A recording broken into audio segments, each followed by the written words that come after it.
खोज किसकी है? किसी और की नहीं, अपनी ही। पाना किसे है? वो बाहर नहीं है, भीतर है। जिसे हम तलाश रहे हैं वो हमारा स्वभाव है। इसलिए यात्रा पद यात्रा नहीं, यात्रा आत्म यात्रा है। यात्रा किसी और तक पहुंचने की नहीं है, यात्रा अपने तक ही पहुंचने की है।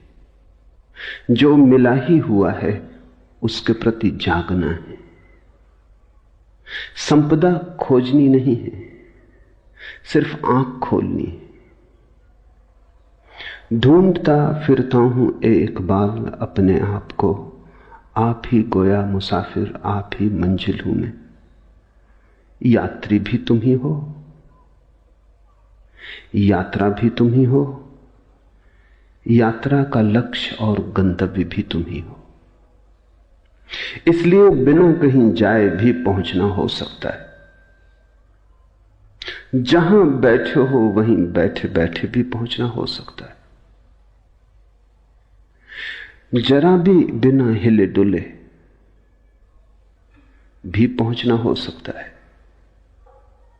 और जो बाहर खोजने गए वो भटक गए। यात्रा पहले कदम से ही गलत हो गई। जिन्होंने सोचा बाहर है, पहले से ही चूक गए। कहीं जाना नहीं, अपने पास आना है। कहीं खोजना नहीं, अपने भीतर जागना है। और जिसे ये बात समझ में आ गई वो तथाकथित धर्म के जाल से मुक्त हो जाता है। और ध्यान रखना, अधर्म से मुक्त होना कठिन नहीं, धर्म से मुक्त होना कठिन है। अधर्म तो अंधेरा जैसा है, दिया जलते ही अपने आप नष्ट हो जाता है। लेकिन तथाकथित धर्म राह पर पड़ी पत्थर की चट्टानों जैसा है, सिर्फ दिए के जलने से ही दूर नहीं हो जाता। और तथाकथित धर्म का बड़ा गहरा जाल प्रत्येक व्यक्ति के पास है। तुम्हें ऐसा व्यक्ति खोजना मुश्किल होगा जो न हिंदू है, न मुसलमान है, न ईसाई है, न जैन है, न बौद्ध है, न सिख है। कोई न कोई जाल पास है। खालिस आदमी खोजना मुश्किल है, और खालिस आदमी ही स्वयं तक आ सकता है। जिसे तुमने धर्म समझा है वो तुम्हारे बाजार का ही हिस्सा है, और जिसे तुमने मंदिर समझा है वो परमात्मा के नाम की दुकान है। कुछ दिन पहले मैं एक कहानी पढ़ता था। एक गांव में एक महाकंजूस था, यहूदी या कहें मारवाड़ी।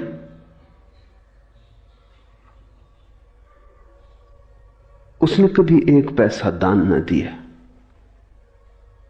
गांव में भिखारी भी उसके घर की तरफ नहीं जाते थे।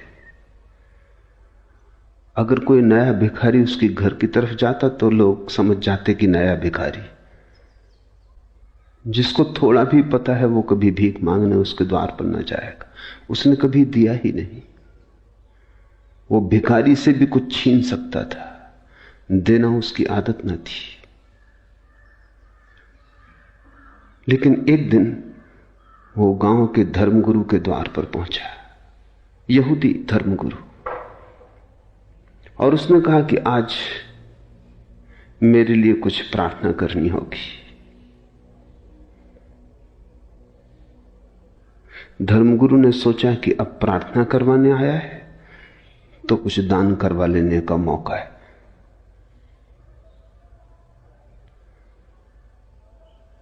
लेकिन यहूदी कंजूस भी सोच विचार के ही आया था। पूछा धर्मगुरु ने क्या प्रार्थना करनी है। उस कंजूस ने कहा कि मेरी पत्नी बीमार पड़ी है, मर जाए, ये प्रार्थना करनी। धर्मगुरु ने कहा, दान क्या दोगे? उस कंजूस ने कहा कि जीवन अगर मांगता तब तो दान मांगना उचित भी था। मौत मांग रहा हूं, इसके लिए भी दान देना पड़ेगा। कुछ तो संकोच करो। वो मौत मांगते संकोच नहीं कर रहा है। कुछ तो थोड़ा ख्याल करो, कुछ तो दया करो। धर्मगुरु ने देखा कि इतना आसान नहीं है मामला। उसने कहा, कुछ भी हो, मौत हो कि जीवन हो, प्रार्थना तो तभी हम करेंगे जब कुछ दान हो। तो उसने कहा, अच्छा 1 रुपया दे देंगे। बहुत धर्मगुरु ने जोर डाला तो उसने कहा, 2 रुपया दे देंगे। ऐसे कुछ बात बनती ना दिखी तो धर्मगुरु ने कहा, सुनो, मौत की प्रार्थना की नहीं जा सकती। कोई उल्लेख ही नहीं है शास्त्र में कि किसी की मौत के लिए प्रार्थना कभी की गई हो। परमात्मा से लोग जीवन की प्रार्थना करते हैं, मौत की नहीं। तुम मुझे क्षमा करो, ये काम मुझसे ना हो सकेगा। धर्मगुरु ने कहा, छोड़ो भी ये बातें कानूनी, 5 रुपए दे सकता हूं। धर्मगुरु बोला कि नहीं, ये हो ही नहीं सकता, प्रार्थना तो जीवन की ही हो सकती है। लेकिन एक तरकीब तुम्हें मैं बता देता हूं, क्योंकि कानून में सब जगह तरकीब तो होती ही है। शास्त्रों में ऐसा कहा है कि अगर कोई आदमी मंदिर को दान का वचन दे और 3 महीने के भीतर दान न दे तो उसकी पत्नी मर जाती, दंड स्वरूप। तो तुम दान की घोषणा कर दो, देने की तो कोई जरूरत ही नहीं है, पत्नी 3 महीने के भीतर मर जाएगी। तो उस महाकंजूस ने कहा, जब देना ही नहीं है तो उसने कहा, तब ठीक है, तब 1 लाख रुपया दान दे देंगे। जब देना ही नहीं है, धर्मगुरु ने कहा, जब देना ही नहीं तो क्या लाख, क्या 10 लाख? अरे 10 लाख ही कह दो। थोड़ा सा खुशाया, क्योंकि कल्पना में भी देना कष्टकर मालूम होता है। उसने कहा, 10 लाख ज्यादा हो जाएंगे। पर धर्मगुरु ने कहा, जब देना ही नहीं है तो जैसा एक वैसा 10 लाख। वो बड़े बेमन से राजी हुआ, लौट गया घर। पत्नी मरी तो नहीं, बीमार थी, ठीक हो गई। वो बड़ा चकित हुआ। 3 महीने पूरे हुए, वो वापस आया। उसने कहा कि तो नियम काम नहीं किया। धर्मगुरु ने कहा कि देखो, शास्त्र कहता है दंड स्वरूप, एज ए पनिशमेंट, मगर तुम तो चाहते हो कि पत्नी मर जाए, इसलिए ये तुम्हें दंड तो ना होगा, ये तो पुरस्कार हो जाए। इसलिए प्रार्थना व्यर्थ गई। अगर तुम सच में ही चाहते हो पत्नी मर जाए, तुम अब ऐसा करो कि जाके बाजार से कुछ हीरे जवाहरात खरीदो, कुछ सुंदर साड़ियां खरीदो, पत्नी को भेंट करो। पत्नी तुम्हारे प्रति इतनी प्रेम से भर जाए और तुम भी इतने प्रेम से भर जाओ कि तुम्हारे प्राण कहने लगे कि नहीं, अब मत मार, हे परमात्मा अब मत मारना। तब वो मारेगा, तभी तो दंड हो सकता, नहीं तो नियम। ये बात जची।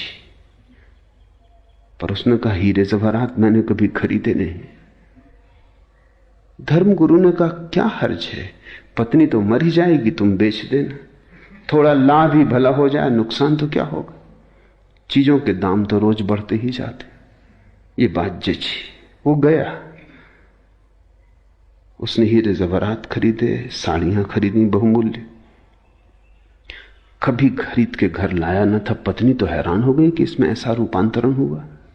निश्चित ही धर्मगुरु की कृपा से हुआ होगा, मंदिर गया इसीलिए हुआ होगा। उसने भी पहली दफा उसे प्रेम से देखा और पत्नी उसे इतना प्रेम करने लगी कि उस कंजूस को भी पहली दफा एहसास हुआ कि पत्नी तो बड़ी अनूठी है, मैं नाहक ही इसके मरने की प्रार्थना करता था। तो वो डरा। अब उसके मन में यह होने लगा कि कहीं मर न जाए। और 3 महीने करीब होने के पास आ रहे थे और पत्नी बीमार पड़ गई। तो घबराया हुआ पहुंचा धर्मगुरु के पास। उसने कहा ये तो मुसीबत हो गई, नियम काम करता मालूम पड़ रहा है, पत्नी बीमार पड़ गई, अब कैसे बचाएं उसे। धर्मगुरु ने कहा कि वो जो 10 लाख दान दिया था वो दान दे दो, अब तो बचने का और कोई उपाय नहीं।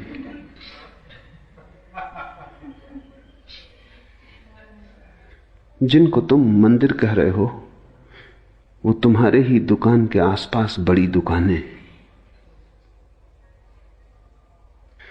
वहां भी व्यापार के वही नियम काम कर रहे हैं। धर्मगुरु तुम्हारे तुमसे भिन्न नहीं हो भी नहीं सकते, नहीं तो तुम्हारे धर्मगुरु कैसे होंगे। तुम्हारे धर्मगुरु होने के लिए तुम्हारे जैसा ही होना जरूरी है। तुम्हारा ही गणित, तुम्हारा ही हिसाब, तुम्हारे ही मन का व्यवसाय। तुम्हारा मंदिर तुम्हारे जैसा है। ध्यान रखना, तुम्हारा मंदिर तुम्हारा है, परमात्मा का नहीं।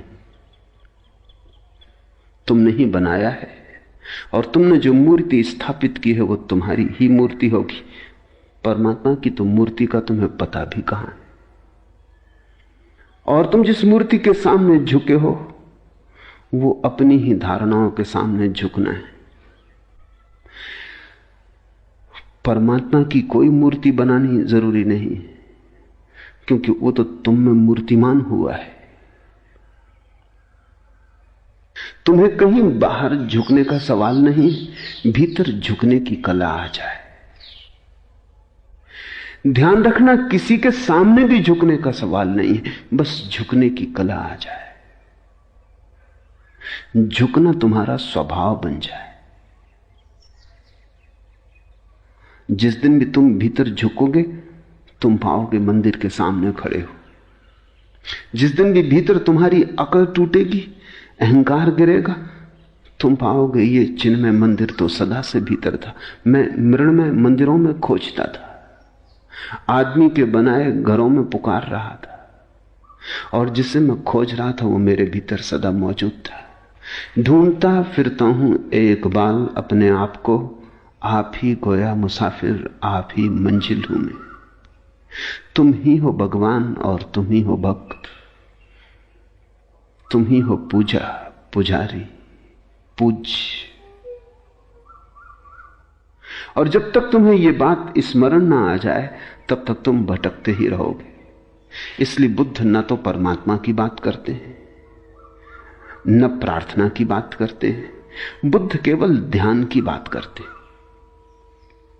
अप्रमाद, प्रमाद में मत लगे रहो, काम रति का गुणगान मत करो। प्रमाद रहित व ध्यान में लगा पुरुष विपुल सुख को प्राप्त होता है। एक एक शब्द समझ लेने जैसा है। प्रमाद में मत लगे रहो। जैसे तुम जी रहे हो वो जीवन प्रमाद का है। प्रमाद का अर्थात मूर्छा का, वो जीवन तंद्रा का है। कभी कभी तुम भी जागते हो तो तुम्हें भी लगता है तुम व्यर्थ ही जी रहे हो। ऐसा आदमी खोजना मुश्किल है जिसे कभी कभी झलक ना आती हो कि मैं क्या व्यर्थ जी रहा हूं। किसी दिन सुबह उठ के ऐसा लगता हो क्या सार है इसमें। रोज उठता हूं, रोज जागता हूं, दौड़ता हूं, बाजार है, दौड़ धूप है, आपाधापी है, कमाना है, सांझ फिर सो जाना है, फिर सुबह उठाना। सुबह होती, शाम होती, उम्र यूं ही तमाम होती, लेकिन किस लिए? क्या प्रयोजन है इस सब का? एक दिन ऐसे ही दौड़ते दौड़ते राह में गिर जाऊंगा, धूल धूल से मिल जाएगी। क्या परिणाम होगा इस सब यात्रा का? और तुम कोई पहले नहीं हो। तुम जिस धूल पर चल रहे हो वो न मालूम कितने लोगों को अपने में समा चुकी। तुम जिसे रास्ता कहते हो वहां कितने लोगों का मरघट नहीं बन गया है। थोड़े गौर से अपनी चारों तरफ देखो तो दिखाई पड़ेगा आग बुझी हुई इधर, टूटी हुई तनाव उधर। क्या खबर इस मुकाम से गुजरे हैं कितने कारवां। जरा गौर से देखो अपने चारों तरफ। आग बुझी हुई इधर, टूटी हुई तनाव उधर, कितने खंडहर पड़े। कहीं आग बुझी पड़ी है, जैसे किसी ने कभी जल्दी थोड़े ही समय पहले रोटी बनाई हो। चीजें टूटी फूटी पड़ी हैं। कोई गुजरा है, क्या खबर इस मुकाम से गुजरे हैं कितने कारवां, कितने लोग, कितने यात्री इस मुकाम से गुजर चुके और खो गए। उनका कोई चिन्ह भी खोजे नहीं मिलता। ऐसे ही तुम भी खो जाओगे। ये बोध सभी को कभी ना कभी पकड़ लेता है, लेकिन तुम इसे झुठला देते हो। तुम अपने को संभाल लेते हो। तुम्हारा संभालने का मतलब क्या है? तुम अपने को संभलने नहीं देते। जब कभी संभलने का क्षण आता है, तुम फिर अपने पुराने ढांचे में लग जाते हो। दौड़ के दुकान पे पहुंच जाते हो, या रेडियो खोल लेते हो, या अखबार पढ़ने लगते हो, या किसी से बातचीत करने में लग जाते हो। घबराहट होती है कि ये क्षण खतरनाक हो सकते, क्योंकि इन्हीं क्षणों में वैराग्य जन्मता है, इन्हीं क्षणों में सन्यास का जन्म होता है। तुम यहां वहां उलझा लेते हो ताकि ये खतरनाक बातें तुम्हें दिखाई ना पड़े। तुम किसी झूठ में तल्लीन हो जाते हो। सत्य अगर जगाने को तुम्हारे पास भी आता है तो तुम करवट ले लेते हो, फिर नई नींद में खो जाते हो। ऐसा आदमी तो खोजना ही मुश्किल है जिसको कभी ना कभी ये दिखाई ना पड़ता हो कि ये सब व्यर्थ है जो मैं कर रहा हूं। लेकिन फिर भी आदमी वही किए चला जाता है जो व्यर्थ दिखाई पड़ता है। प्रकाश के किन्हीं क्षणों में, ज्योतिर्मय चैतन्य की किसी अवस्था में, जब सब व्यर्थ दिखाई पड़ता है, तब फिर तुम कैसे अंधेरे में उतर आते हो बार बार। इसे बुद्ध प्रमाद कहते। प्रमाद का अर्थ है जानते हो, फिर भी जो जानते हो उसके विपरीत जीते हो। जानते हो आग में हाथ डालने से हाथ जलेगा, फिर डालते हो। पुराने घाव भी नहीं मिट पाते हो, फिर हाथ डाल देते हो। निश्चित ही तुम होश में नहीं हो सकते, बेहोश हो, कोई बड़ी गहरी तंद्रा में जी रहे हो। प्रमाद में मत लगे रहो। ये जो कभी कभी प्रकाश के क्षण तुम्हारे जीवन में आते हैं, इनको सहारा दो, सहयोग दो, इनको घना करो, इनको पुकारो, इनकी प्रार्थना करो, इनका स्वागत करो, इनको संभालो अपने भीतर, इनको संजो, क्योंकि इनसे बड़ी कोई संपदा नहीं। और अगर तुम इनके साथ सहयोग करो, स्वागत करो, इन्हें स्वीकार करो, अंगीकार करो, तो ये क्षण बढ़ते जाएंगे। इन क्षणों के बढ़ते जाने का नाम ही ध्यान है। ध्यान का अर्थ है जागा हुआ चित्त। प्रमाद का अर्थ है सोया हुआ चित्त। इसलिए बुद्ध और महावीर ध्यान के लिए अप्रमाद शब्द का प्रयोग करते हैं। प्रमाद में मत लगे रहो, काफी लगे रहे हो, और तुम हजार बहाने खोज लेते हो लगे रहने के। तुम कहते हो अभी बच्चे बड़े हो रहे हैं, तुम कहते हो अभी तो महत्वाकांक्षा के दिन है, थोड़ा और कमा लूं। तुम कहते हो अभी तो जवान हूं। ये धर्म और वैराग्य, ये तो बुढ़ापे की बातें। एक युवक को मैंने सन्यास दिया, उसका बूढ़ा बाप आ गया। बूढ़े बाप की उम्र होगी कोई 70-75। उसने कहा आप भी क्या अन्याय कर रहे, जवान आदमी को सन्यास देते। शास्त्रों में तो कहा है कि सन्यास तो अंत में लेने की बात है। मैंने कहा छोड़ो, तुम्हारे लड़के का सन्यास वापस ले लेंगे, तुम सन्यास लेने को तैयार हो? तुम तो 75 वर्ष के हुए, कब आखिर आएगा? वो आदमी मुस्कुराने लगा। उसने कहा आपकी बात ठीक है, लेकिन अभी बहुत दूसरे काम भी हैं, अभी दूसरी उलझने भी हैं। तो मैंने कहा कि इस लड़के का मैं सन्यास वापस ले सकता हूं अगर तुम सन्यास लेने को तैयार हो। तुमने ही कहा। मगर वो आदमी सिर्फ तर्क दे रहा था लड़के को सन्यास से बचाने को, खुद संन्यास लेने के लिए वो तर्क काम का नहीं था। लोग जवान रहते हैं तब कहते हैं अभी तो जवान है, और जब बूढ़े हो जाते हैं तब वो कहते हैं अब तो बूढ़े हो गए। जब कश्ती साबितो सालिम थी, साहिल की तमन्ना किसको थी? अब ऐसी शिकस्ता कश्ती पर साहिल की तमन्ना कौन करे? जब नाव जवान थी, जब कश्ती साबितो सालिम थी, साहिल की तमन्ना किसको थी? तब कौन फिक्र करता था किनारे की? कौन आकांक्षा करता था किनारे की? तब तो तूफानों से जूझ लेने का मन था। जब कश्ती साबितो सालिम थी, साहिल की तमन्ना किसको थी? अब ऐसी शिकस्ता कश्ती पर, अब बुढ़ापा आ गया, अब नाव जरा जीर्ण हो गई, अब ऐसी शिकस्ता कश्ती पर साहिल की तमन्ना कौन करे? प्रमाद से भरा चित्त अपने सोने के लिए उपाय ही खोजता रहता है। जवान हो तब कहता है अभी जवान है, बूढ़ा हो जाए तो कहता अब बूढ़े हो गए, अब क्या कर सकेंगे। बच्चे बच्चे हैं, कैसे संन्यास्त हो जाएं? जवान जवान हैं, अभी तो जिनकी बहुत शेष है, बूढ़े बूढ़े हो गए, अब तो कुछ शेष ही ना रहा। तुम प्रमाद के लिए तर्क खोजते हो। प्रमाद को जो तर्क सहारा देता है उसी को शास्त्रों ने कुतर्क कहा है। प्रमाद से जो जगाता है उसी तर्क को शास्त्रों ने सुतर्क कहा है।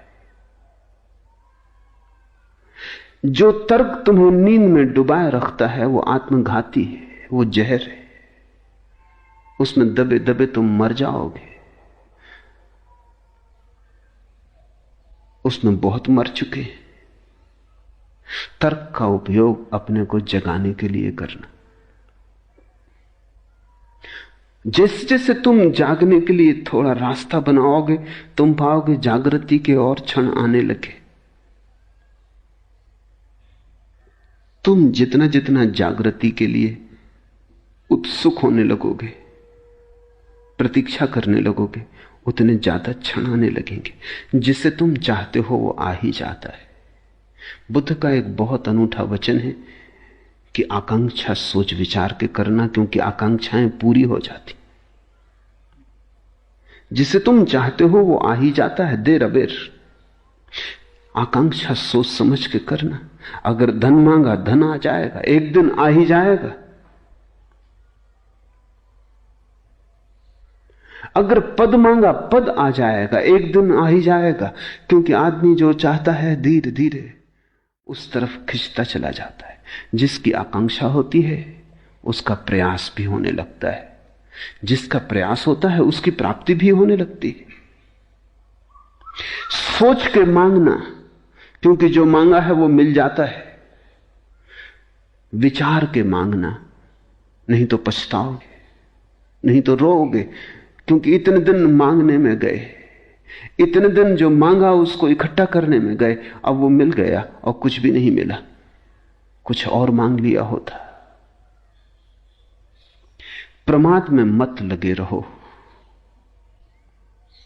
पूरी जिंदगी जिसे तुम जिंदगी कहते हो एक गहरी नींद है, जिसमें तुम करते बहुत हो, होता कुछ भी नहीं, चलते बहुत हो, पहुंचते कहीं भी नहीं, जिसमें तुम सिर्फ मरते हो, जीते नहीं। कामरति का मत गुणगान करो, मत गुणगान करो वासना का, क्योंकि जितना तुम गुणगान करते हो अपने ही गुणगान से प्रभावित होते चले जाते हो। आदमी आत्म सम्मोहन में गिरता है। तुमने कभी सोचा तुम जिस चीज का गुणगान करते हो वही चीज तुम्हारे मन में समाने लगती। गुणगान तुम्हारा ही तुम ही को प्रभावित कर जाता है। बुद्ध और महावीर दोनों ने कहा है काम कथा मत सुनो, लेकिन काम कथा ही लोग देखते हैं, सुनते हैं। फिल्म हो कि रेडियो हो कि किताब हो कि उपन्यास हो कि कविता हो, लोग काम कथा ही सुनते और पढ़ते हैं। और फिर जब काम वासना जोर से पकड़ती है घबराते, तब कहते हैं ये तो बड़ा मुश्किल है, इससे छुटकारा कैसे हो। उसी को आरोपित करते हैं। उसी को सींचते हैं, उसी को संभालते हैं। और जब संभल जाती है और जब सारे जीवन को जकड़ लेती तो फिर चिल्लाते हैं, चीखते हैं कि इससे छुटकारा कैसे हो। काम वासना वस्तुतः कुछ भी नहीं, सम्मोहन है।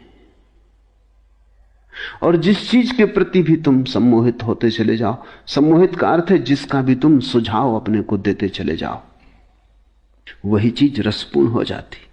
रस आदमी स्वयं डालता है।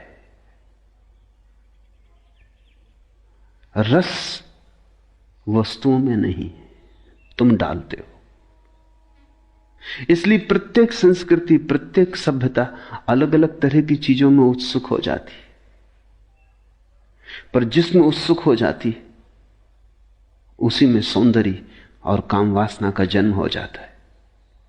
हजारों संस्कृतियां जमीन पर रही, उन्होंने अलग अलग चीजों में सौंदर्य देख लिया है। जिसमें सौंदर्य देखना चाहा है वहीं दिखाई पड़ गया है। बुद्ध कहते हैं कामरति का मत गुणगान करो, रुको, सोचो, क्योंकि जिस चीज का भी तुम गुणगान करोगे तुम उस तरफ अनजाने आकर्षित होते चले जाओगे। आदमी अपनी ही बातों से प्रभावित हो जाता है। तुमने कभी देखा रास्ते में अंधेरे में किसी गले कूचे से गुजरते हो, अकेले हो, डरते हो, गीत गुनगुनाने लगते हो या सीटी बजाने लगते हो? क्या फायदा सीटी बजाने से? तुम्हारी सीटी है कोई, इससे कुछ सार तो ना हो जाएगा। लेकिन अपनी ही सीटी की आवाज सुन के हिम्मत बढ़ जाती, जैसे कि अकेले नहीं हो। गाना गुनगुनाने लगते हो, अपने ही गाने की गर्मी शरीर में आ जाती, लगता है जैसे अकेले नहीं हो।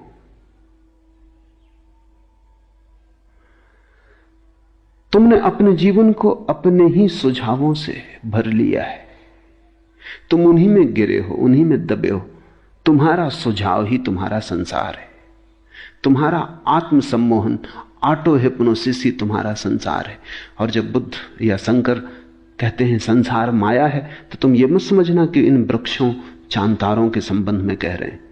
वो उस संसार के संबंध में कह रहे हैं जो तुमने अपने चारों तरफ खड़ा कर लिया है, जिसको तुमने ही अपने सपनों में रंग लिया है, जिसके रंग तुम्हारे मन के दिए हुए हैं। ये संसार तो बड़ा सत्य है, लेकिन इस संसार का तो तुम्हें पता ही नहीं है। तुम्हें तो वही दिखाई पड़ता है जो तुम देखना चाहते हो, तुम्हें तो वही दिखाई पड़ता है जिसकी तुम कामना करते हो। पूरी मनुष्य जाति कामरति के गुणगान में पागल हुई जा रही। तुम्हारे कवि 100 में से 99% काम वासना का गुणगान करते, तुम्हारे उपन्यासकार काम वासना के शास्त्र लिखते, तुम्हारे फिल्म निर्माता काम वासना की फिल्में बनाते। हर चीज काम वासना के आसपास घूम रही। अगर कार भी बेचनी हो तो एक नग्न स्त्री को या सुंदर स्त्री को उसके पास खड़ा करना पड़ता। कार नहीं बिकती, सुंदर स्त्री बिकती। कुछ भी बेचना हो, दंत मंजन बेचना हो कि टूथपेस्ट बेचना हो, तो एक स्त्री के हंसते हुए दांत दिखाई पड़ने चाहिए, वो दांत बिकते। कुछ भी, छोटी सी चीज से लेकर बड़ी चीज तक, सारे बाजार में काम वासना बिकती। और फिर तुम राम को पाना चाहते हो, मुश्किल में पड़ जाते हो, अपना ही दलदल खड़ा कर लेते हो, उसमें खुद ही उलझ गए हो। बुद्ध कहते हैं कामरति का मत गुणगान करो, क्योंकि वो गुणगान तुम्हें सुलाएगा, वो लौरी बन जाएगा और तुम प्रमाद में डूब जाओगे। अगर गुणगान ही करना है तो निर्वाण का करो, मोक्ष की चर्चा करो। अगर गुणगान ही करना है तो सत्य का करो, सपनों का नहीं। लेकिन सत्य को सुनने को कौन आता है? सत्य का गुणगान सुनने की किसको इच्छा है? सत्य की बात ही सुन के कड़वी लगती, क्योंकि सत्य तुम्हारे सपनों को तोड़ता है। सत्य दुश्मन जैसा मालूम पड़ता है। इसलिए तो बुद्धों को हम पत्थर मारते हैं,